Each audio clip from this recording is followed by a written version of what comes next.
Hi, welcome to my channel. And if you're new here, I appreciate you watching my video and I hope you'll stick around and like and subscribe. My content will be about traveling the world.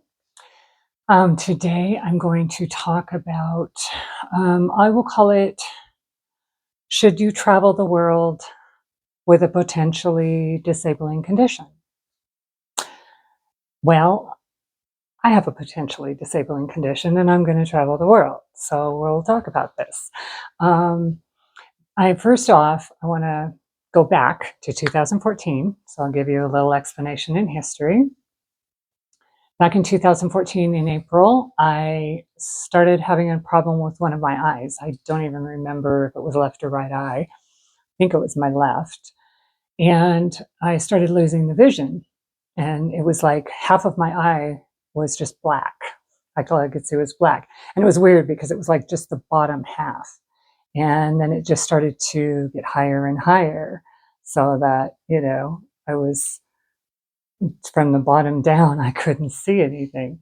Very weird. So, anyway, of course, I made an eye appointment with an ophthalmologist and he couldn't find anything wrong. So then I went to my local doctor and went to the local clinic in my town and saw a doctor there, and they scheduled me for a CT scan. I had a CT scan, and then after that, I had an MRI. And the MRI, that is one of my worst fears. So they literally, I forced them to medicate me because I couldn't handle it without being medicated. And I know they don't like to medicate you for an MRI because they want you to be perfectly still. At any rate, they had to because I couldn't do it otherwise. Um, so, anyways, I had both of those tests, and after the results came back, I got a call from the clinic, and it was a doctor that I had never um, met. It wasn't the doctor who I had seen originally, and he called me over the phone. And all I can say is, if you're a doctor, do not inform your patients of a, a condition over the phone when it's this serious. I thought it was incredibly cold and very unfeeling and uncaring. And and the way he delivered the news was pretty harsh. Like I said, I had never even met him, and he could have cared less about me. So, anyways, I get this phone call, and he says, "Yes, we got your test results back." And the way he delivered this was it's just, I'll never forget it. Never forget it. And he said, "You have lesions on your brain." Pause. And at that point, I was just like, lesions on my brain. Oh my God, I'm infected. I mean, I felt horrible. It made me cringe. I felt dirty. Like, oh my God, lesions on my brain. That sounds so awful. And anyway, he said, "You have lesions on your brain," pause, "indicative of MS." So they had suspected this when I had the optic neuritis. And that's why they ordered the CT scan and the MRI. I didn't know that at the time. So anyway, and that was pretty much, he probably told me to make an appointment with a neurologist. I don't remember. All I remember is that was it. He hung up. And as I said, I thought that was a horrible way to deliver that kind of news. But anyway, at that point, I was just in total shock. And I couldn't believe what I was hearing. And I then just panicked, and it started to sink in, and I panicked, and I thought my life was over. And I went into fear mode where the only person I had ever really heard of that had MS was Annette Funicello. And I know younger people probably won't know who that is. Some of you my age, I'm in my 60s, will know who she was. She was one of the original Mouseketeers and starred in beach movies and back in the 50s and 60s. So Anyway, she had MS and had it really bad and lost her voice. And I don't know if she had cognitive impairment. I'm not sure, but and ended up in a wheelchair. And she had a really hard go of it. She was very positive throughout, but a really hard time till the end of her life. And I just saw myself. That's how I saw myself. So anyway, one of the things I did after that was I did make an appointment with a neurologist. And then bear with me here. I'm trying to read without a script because I don't want to do that on my channel. I want to just talk to you, and I don't have any script or any bullet points, and I don't read from a teleprompter, so I'll try and stay on topic here. So then there was the neurologist. So I go to the neurologist, and my first appointment I think was about an hour and a half, and he talked nonstop. I couldn't get I had a zillion questions, and I couldn't get them answered. And all he was he was just kept insisting that I had rapidly progressing MS and that I needed to get on this infusion drug immediately. And the potential side effect that I would have is a brain infection that could potentially kill me. Now, at this point, my optic neuritis was gone. They had cleared that up with steroids, and I didn't have any other issues. So that didn't make any sense to me. And so I didn't want to do that. It seemed like too big of a risk. And then I just wanted to know about, other things that I could do, like diet, number one. And he really never gave me any answers. And then I went to, yeah, sorry, I'm losing my train of thought. Okay, so I went and saw him, and I saw him 2 more times. He did give me a prescription for vitamin D, and that was about $72 a pill, I think. So I didn't take that for very long. And then I saw him 2 more times, and both of those times, right when I walked in for my appointment, he was having lunch with drug representatives. So I stopped seeing him after the 3rd visit because I didn't feel he was offering me any help. All he wanted to do was convince me to get on this drug, which was also extremely expensive, not just risky, but very expensive. So I stopped seeing him and decided to see another neurologist. And I ended up not doing that. I didn't find another one, and just I wasn't having any issues. So I wasn't too concerned.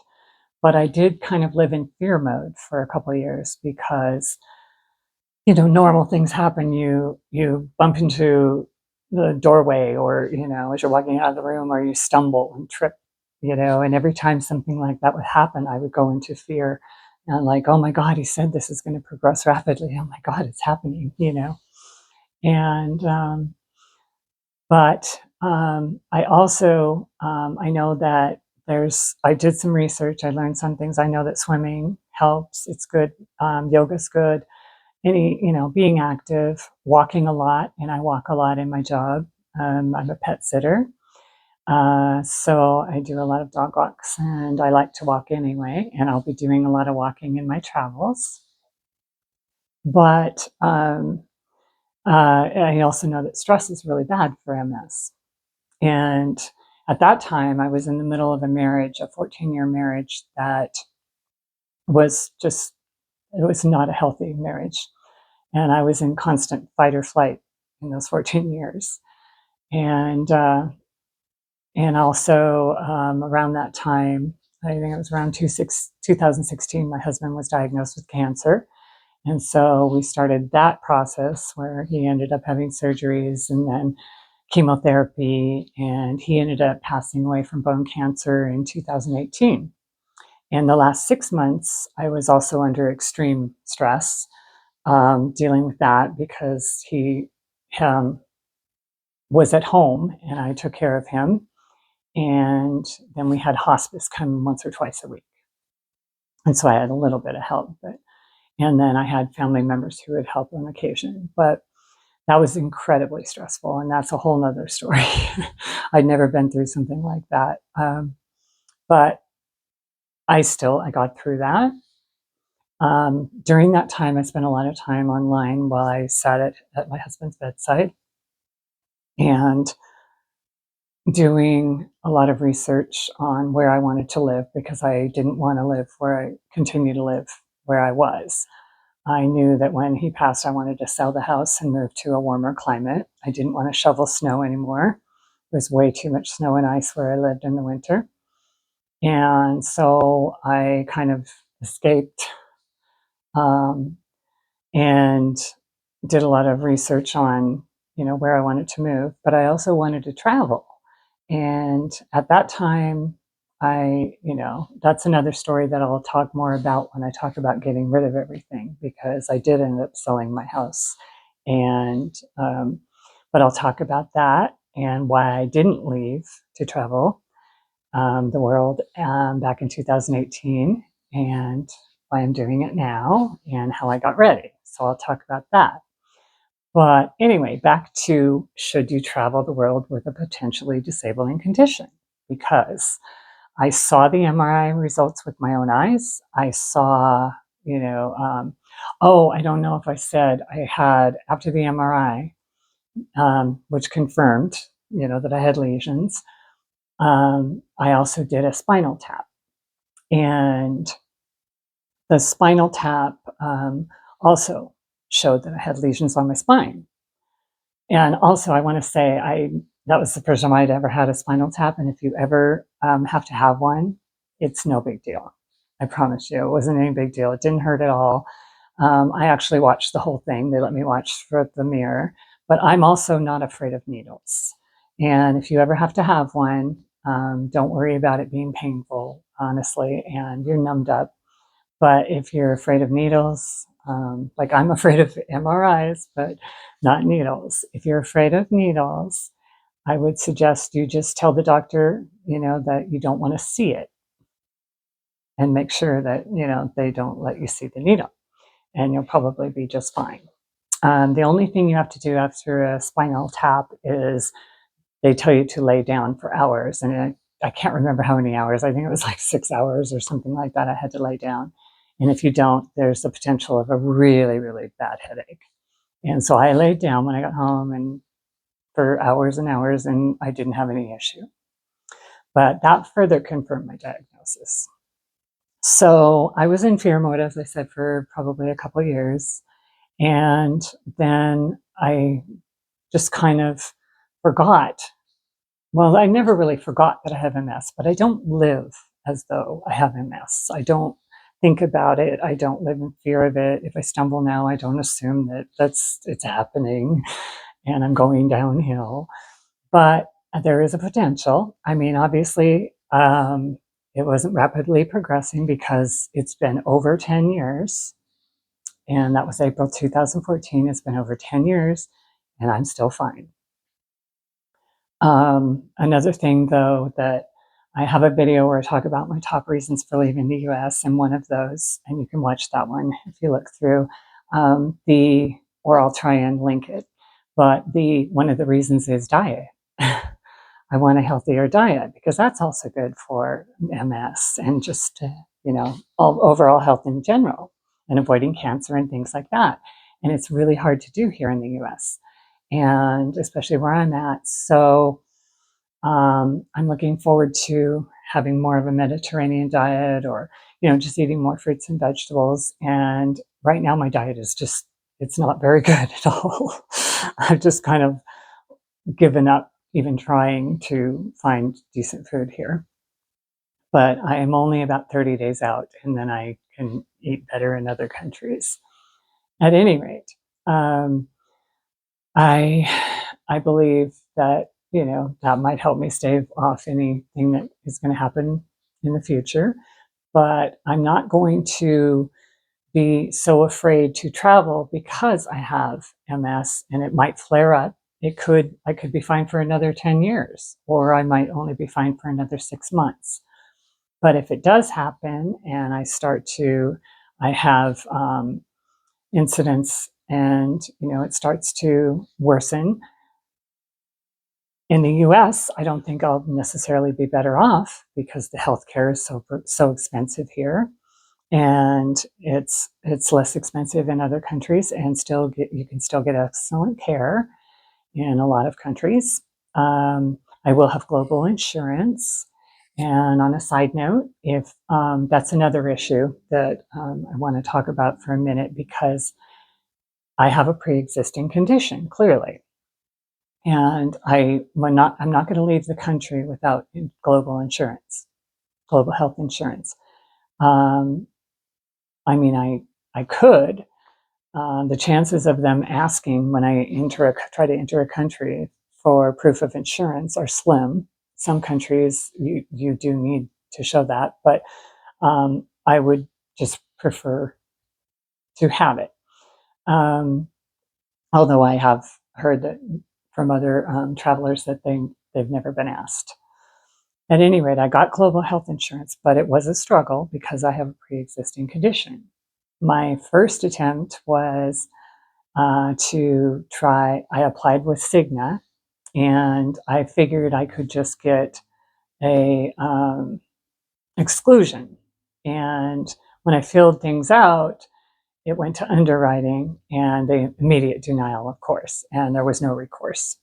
So I kind of thought I was doomed for a little while until I did more research. You can skip the underwriting and get an exclusion, but you have to go about it in a certain way. And so I got help from a specialist, um, and ended up going with Allianz, and it's Allianz, and I got an exclusion. And if I'm fine 2 years from now and I keep that insurance and I'm fine 2 years from now, they may cover my MS. But right now, I've got everything covered that I want covered, except outside of the US. And they still,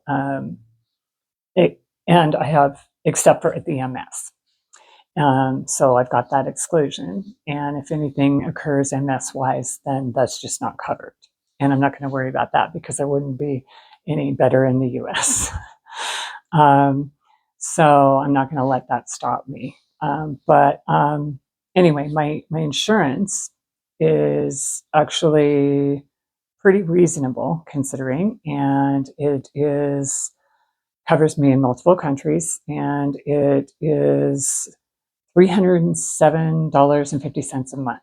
And I just pay half every 6 months. I just paid up front this first 6 months, and then I'll pay the second 6 months. But what's the other thing? Oh, and I'm going to keep my US health insurance initially, just in case, for some reason things don't work out and I have to get back here. I'm going to keep that for a short period of time and see how that works out. What else? But I just back to the topic. I could, obviously, I'm not really disabled yet. Some people have a disability where they may have to be in a wheelchair or use a cane or something like that. And I would do my research on the countries if you're going to travel, just to make sure that because like some Airbnbs or places that you might want to stay, do not have elevators. They only have stairs. So be aware of that. And also some aren't as walkable or easy to get around. Some countries don't have good sidewalks to walk on. Some do. So do your research if you're thinking about that. But other than that, like I said, I have been diagnosed. I've seen the results with my own eyes, and I still can't believe it. Sometimes I think I must have been misdiagnosed, even though I had the spinal tap and the MRI, but it just doesn't seem possible.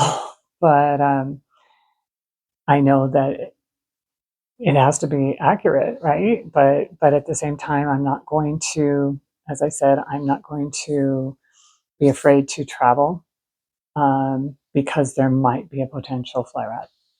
And if you're considering that and that is a concern of yours, I would highly encourage you to just go for it, because if you don't, and then nothing, if I just stay here because I'm afraid, and then I don't go, and I'm fine for another 10 years, I'll regret it for sure. And I don't want to regret it. So I'm going for it. Hopefully it won't be a big issue. We'll see. If there is any questions that you have that I didn't talk about, or because this raises different topics, um, or there's anything you would like me to talk about further, or you have any suggestions, if you've had any kind of experience with a disabling condition or anything like that, please let me know in the comments. And I'm sorry that I'm a little awkward at times. I'm still new with the videos, and it is hard to talk to the camera. Trying to envision you on the other end, because I don't have that much trouble talking when I'm one. But I hope that you'll stick with me, and thank you if you stuck through the whole video. I really appreciate that, because if you just watched part of the video, it doesn't help me at all in the algorithm. It makes it worse. So I really appreciate it. And I'm only about 30 days out now from my first destination in Argentina, and I'm going to bring you the best content I can. So thank you for watching. Thank you for subscribing. And as I said, if you have anything that you'd like me to elaborate on or whatever, any questions, please let me know. Also, if you have MS or a similar condition, I'd love to hear from you. So, and if you are traveling with a disability, I'd love to hear from you. So thank you so much, and I will see you soon.